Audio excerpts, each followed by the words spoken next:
Halo, perkenalkan nama saya Serdi Tanzares, absen 26 11A. Di video kali ini saya akan menjelaskan tentang lampiran khusus. Macam-macam lampiran khusus. Yang pertama,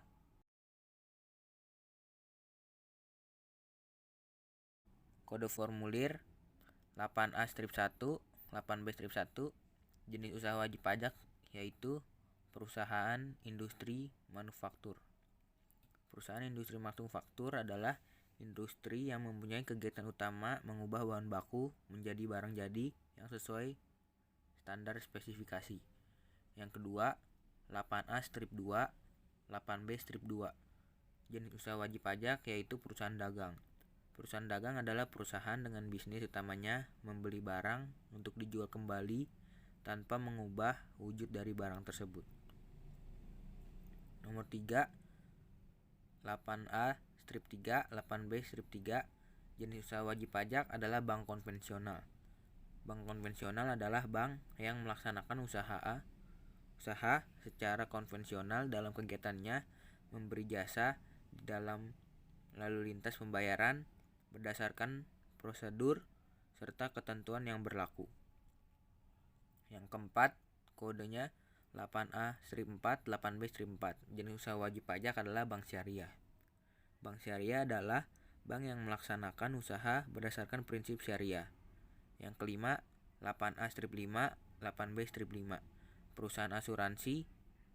Jenis usaha wajib pajak adalah perusahaan asuransi.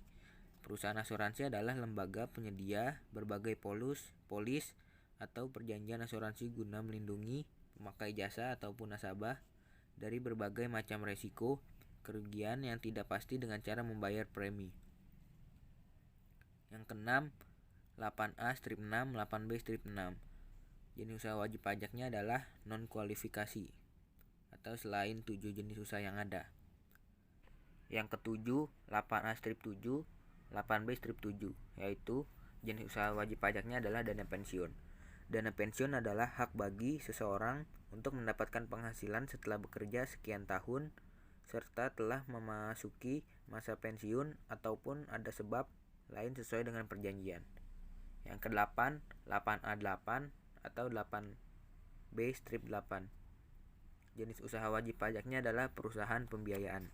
Perusahaan pembiayaan adalah badan usaha selain bank yang khusus untuk melakukan kegiatan usaha, misalnya sewa guna usaha. Sebelum mengisi formulir induk SPT, terlebih dahulu harus mengisi lampirannya. Formulir induk merupakan ringkasan dari isi lampiran. Transkrip kutipan elemen laporan keuangan dibedakan menurut jenis usaha wajib pajaknya, yaitu sebagai berikut.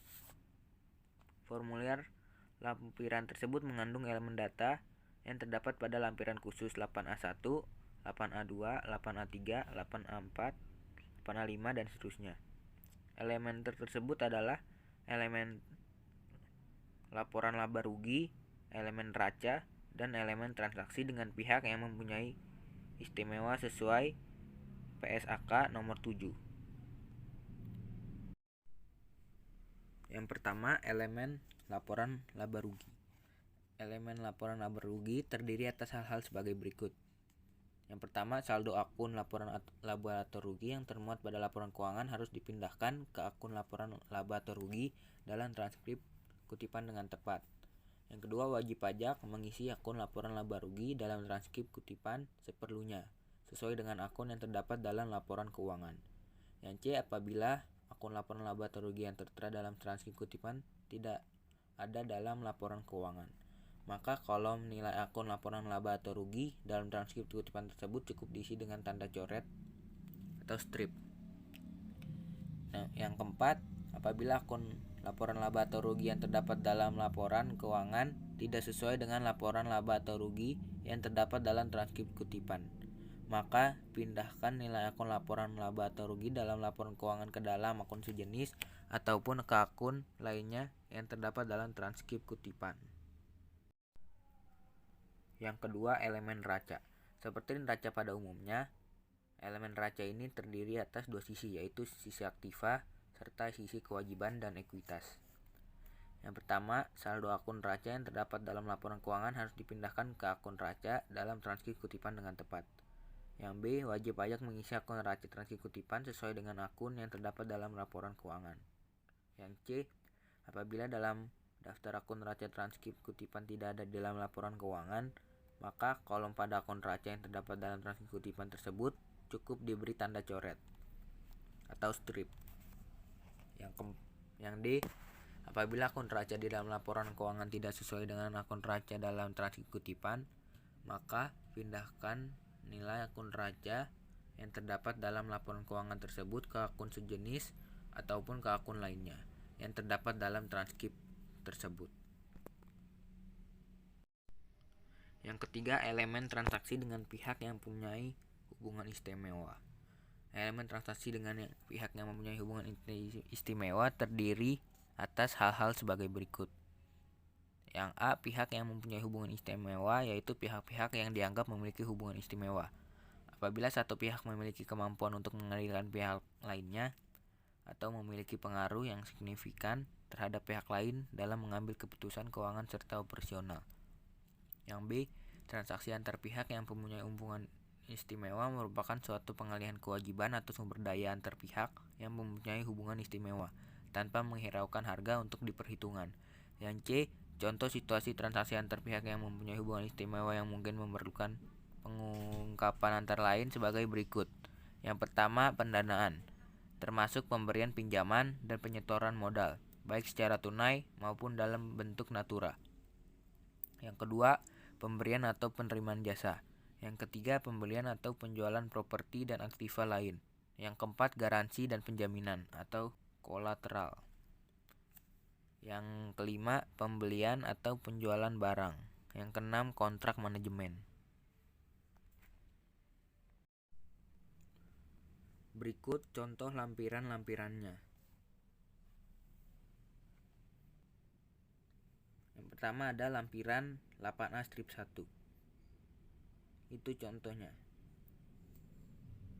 Yang kedua, lampiran 8A strip 2.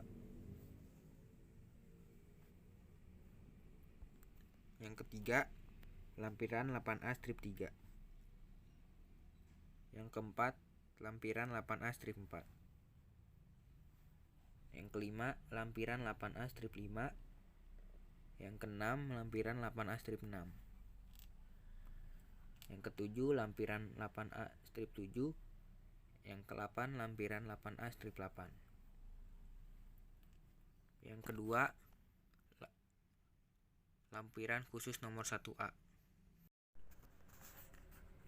Nah, ini adalah kode dalam lampiran khusus 1A. Kode-kode yang digunakan ini dibuat untuk mempermudah bagi para petugas untuk memahami metode penyusutan ataupun amortisasi yang digunakan wajib pajak. Kode tersebut adalah sebagai berikut. Pertama, garis lurus, kode GL, penggunaannya untuk komersial atau fisikal. Yang kedua, jumlah angka tahun, kodenya JAT, penggunaannya untuk komersial. Yang ketiga, saldo menurun, kode SM, penggunaan komersial atau fisikal. Yang keempat, saldo menurun ganda, kodenya adalah SMG, penggunaannya adalah komersial.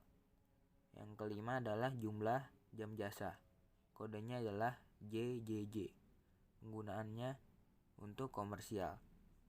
Yang keenam adalah jumlah satuan produksi, kodenya adalah JSP, penggunaannya untuk komersial atau amortisasi fisikal.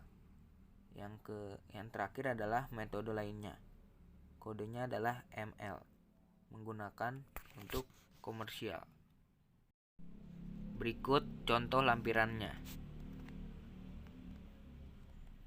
Ini adalah contoh lampiran khusus 1A.